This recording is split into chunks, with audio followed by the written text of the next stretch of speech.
AITUC అంటేనే సింగరేణి, సింగరేణి అంటేనే తెలంగాణ అన్నారు ఎమ్మెల్యే కూనంనేని సాంబశివరావు. సింగరేణి మనుగడతో పాటు యువతకు ఉద్యోగాలు లభించాలంటే నూతన గనులను సాధించాల్సిన అవసరం ఉందన్నారు. నూతన గనులను ఏర్పాటు చేస్తేనే సంస్థ మనుగడ సాధ్యమవుతుందని, దీంతో యువతకు ఉద్యోగాలు లభిస్తాయన్నారు ఆయన. కేంద్రంలోని బీజేపీ ప్రభుత్వం బొగ్గు గనుల ప్రైవేటీకరణ చర్యలను వేగవంతం చేస్తుందని కూనంనేని ఆరోపించారు.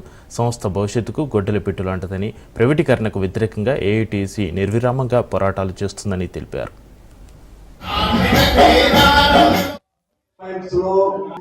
ముందు దాన్ని ఓవర్ బడ్జెట్ లాగా అనేవాళ్ళు, దాన్ని ప్రైవేట్ వాళ్ళకి ఇచ్చారు. అది కూడా అయిపోయింది.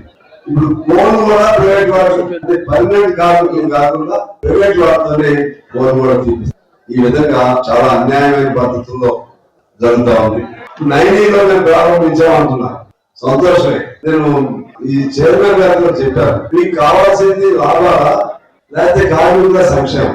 లాభాలు ఉందా కానీ కార్మికుల సంక్షేమం ఉండాలి. లాభాల పేరు చెప్పి 90 అంటారు, ఇంకో చోట అంటారు, ఇంకో చోట అంటారు.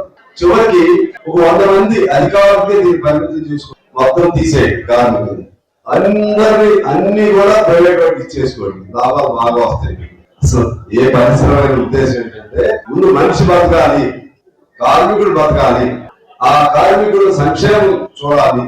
ఆ విధంగా సంక్షేమం చూస్తూ అప్పుడు నష్టం లేకుండా ఉండే పద్ధతిలో ఉంటే మీరు ఎక్స్టెన్షన్ చేసుకోండి. అలా చేయకుండా లక్షల కోట్లు మన పెద్దలు సంపాదించిన ఆస్తి తెలంగాణకి ఉన్నటువంటి సహజ మనిషి తీస్తే